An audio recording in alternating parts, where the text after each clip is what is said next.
Good afternoon, folks. The Reckonist is here. Welcome to the F1 Manager channel. It's a brand new channel covering F1 Manager games with guides and other related content. And today's video is basically the day one video. It's how I approach the first day in a brand new save, and I'll be showing the important things to consider and explaining what my thought process is in each area, and hopefully we will all learn something via this video, or in the comments section if you see something I've done wrong or incorrectly, by all means let me know. But without further ado, let us begin. Oh, just before that, this is a brand new channel, and as a result needs all the help you can give it, so please subscribe and comment and like the video if you want to see more F1 Manager videos. And since we're pretty close to it, at 1,000 subs, I'll do a celebratory live stream on YouTube on this very channel. So yes, let's get going. First things first, it's a brand new career. What's going on? We're going to have to pick a team, I suppose. All right, so you join me with Alpine. So Alpine are a middle upper level team. Expected to finish 4th in the championship, which is completely obtainable. I think I came very close to a World Drivers' Championship with Alonso once, so I'm fairly confident now that I know what I know, I'd be able to do that if I needed to or wanted to. But for the sake of this video, we're just going to go with Alpine. Now, the first thing that I do, because everything will stem off from that, is take a look at the staff, and in particular, your technical chief and head of aerodynamics. The reason why I'm looking at these is if you're going to replace them, if they're not quite up to standard or you want a different focus or something along those lines, do this on day one before you start developing any parts, because if you're going to improve one of them, you want the full benefit of having a better technical chief and the head of aerodynamics taking advantage of the wind tunnel time as optimally as possible. I think I just made that word up. But still, that's my advice there. First things first, I don't think Matt Harmon... Actually, the technical chiefs are a little bit worse than the head of aeros in general. Dirk De Beer is one of the better ones. Let's just refresh myself. Diego Tondi is the best one. However, he's at Ferrari, but he is open to negotiation. He has a habit of retiring or planning to retire very early on. So the fact that he's open to negotiation here means if I wanted him, I could probably get him. Sometimes he won't accept regardless of what you do, but if you just throw enough money at a person, they will join. But I don't want to get rid of Dirk today. I'm going to keep Dirk, but the technical chief, Matt Harmon, is 71. Pierre Walsh is not interested, as it says there, but Enrico Cardile absolutely is. So we can get Ferrari's technical chief. Not a bad place to be. Yeah, let's bring him over to Alpine. So, I don't know, let's give him 5 seasons. Most of them want that. I think most of these guys are on about 2 to 3 million a year, so we'll try that. And I'll tell you what, mate, I'll give you a little starting bonus. I like to do 10% starting bonus. Seems to be an appropriate amount, I think, to sweeten the deal, as it were. Like, come on. This needs to change. I think the increments need to go up into 10 grand a pop here. That needs to be looked at, I think. Anyway, right, yeah, so 2 benefit, let's just see. Loves 5 seasons. Oh, he's happy with it. This is a good... Wow, I nailed it. Yeah, so this is good. It's going to cost us 8 million to get rid of Matt and buy out Enrico, but I think for the sake of this video, we've got a lot of money. We have a lot of money at Alpine. But there we go. Done. I now have Ferrari's technical chief for all the parts that we will end up developing. Pretty useful. If you want to try it with somebody else, I recommend the Chuang guy. He's pretty good. Long-term, I actually think long-term, Matt Harmon will probably be the best because he's the highest rated at the youngest age.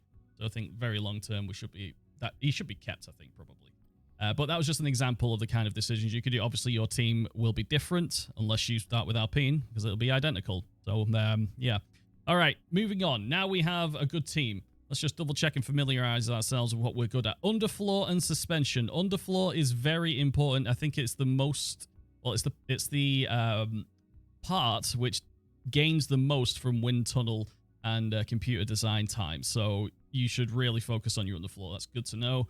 And Dirk is good at his airflow management and high speed. So he's, yeah, high speed cooling, best at airflow, but high speed downforce is very important. The first half of the season is pretty much high downforce or high speed. So just to clarify my point there, the first half of the F1 season, you will mainly find tracks which require high speed downforce and top speed.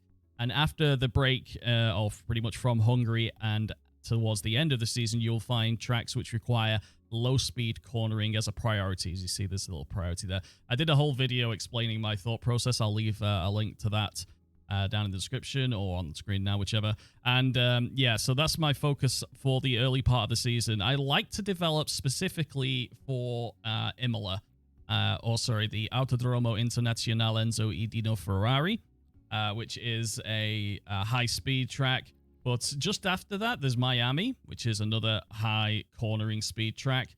And then there's a little break between Spain and Monaco. I absolutely hate Monaco on this game. So what I tend to do on those points is to just sort of give up even trying to chase points, keep your engine turned down, all of that, and just focus on earning points at tracks which require top speed or high speed cornering. Azerbaijan is there's a big run of it. Azerbaijan, I think Canada's acceleration, but then there's Great Britain, Austria, and France. 3 power circuits in a row, and you can turn up your engines and really rinse through your reliability of parts and your conditioning of parts through those areas. And then after that, you'll find lots of mainly low speed tracks. Example, Singapore. But yeah, that's a general overview. Early on in the season, I would focus on making high-speed parts.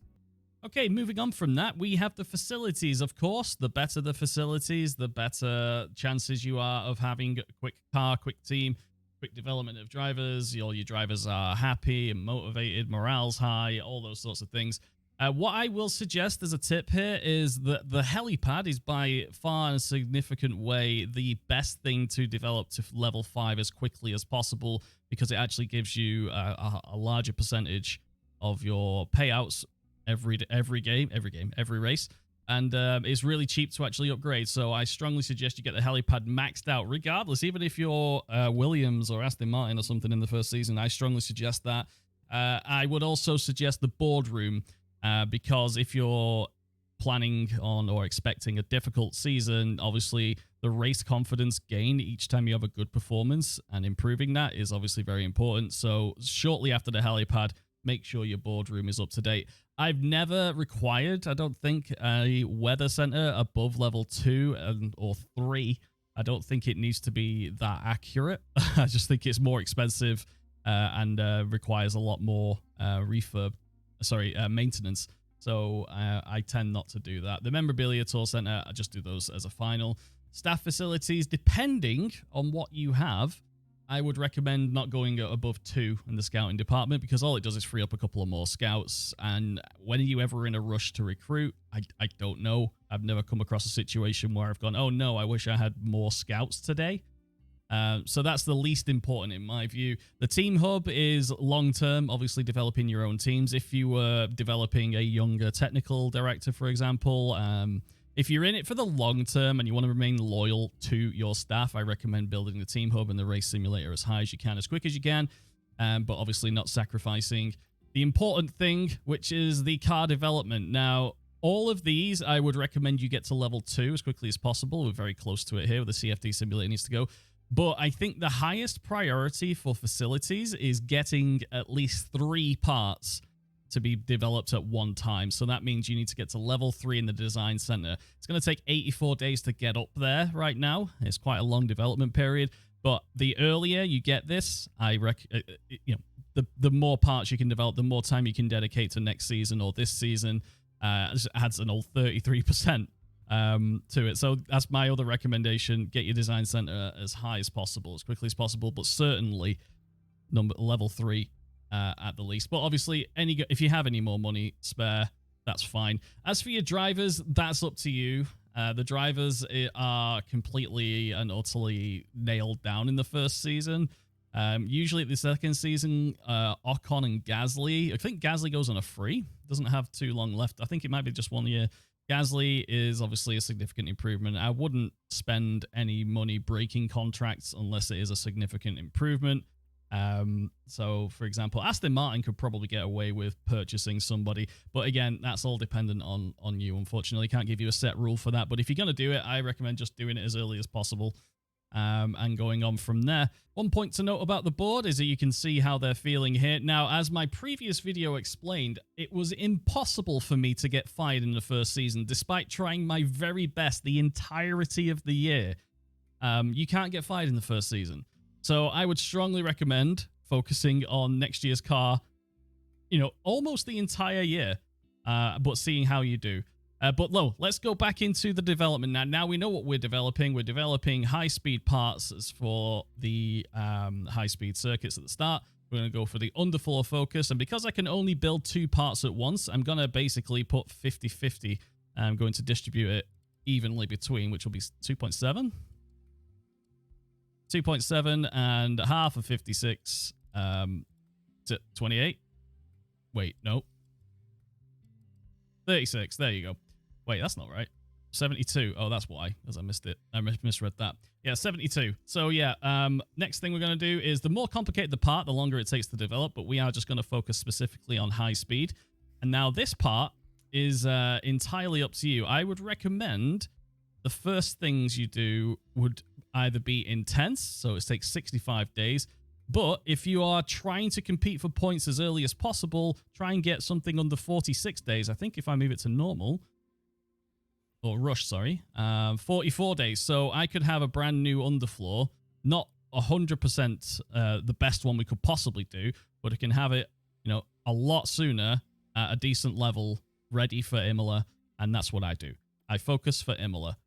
So we'll go with the underfloor, and we'll do a brand new front wing for the remainder of it. We'll do the other focus as well. Yep. And yep, focus, high speed, or yeah, just go for high speed on this video. Yeah, so rank on grid. We will then have the best high speed wing, but one of the worst low speeds. It's less important earlier on in the season, so that's what I would recommend everybody does. Focus for high speed, try and get a part ready for Imola. Now, can we get this one ready for Imola as well? Oh yeah, we can do, and we can do it on a normal, so we don't have to sacrifice quality as much. So yes, the underfloor takes the longest to develop, but it does make the best use of wind tunnel time and development time. But there we go. I'm going to develop that and sort of wing it as best we can through the first couple of races. But that's pretty much all you have to consider, or certainly all I consider before clicking continue for the first time. I think I covered everything. If I missed something... Oh yeah, one thing to note, by the way, is you will have a brand new suspension after the Bahrain Grand Prix. But it's already being developed right now by the AI. You can't do... I would recommend not developing suspension in the first couple of windows as a result of that. But yeah, I think that covers everything. If I've missed something, or if you would like something clarified, by all means, let me know in the comments. And again, thank you very much for watching, guys. I hope you've clicked subscribe, and I will see you next time. Take care.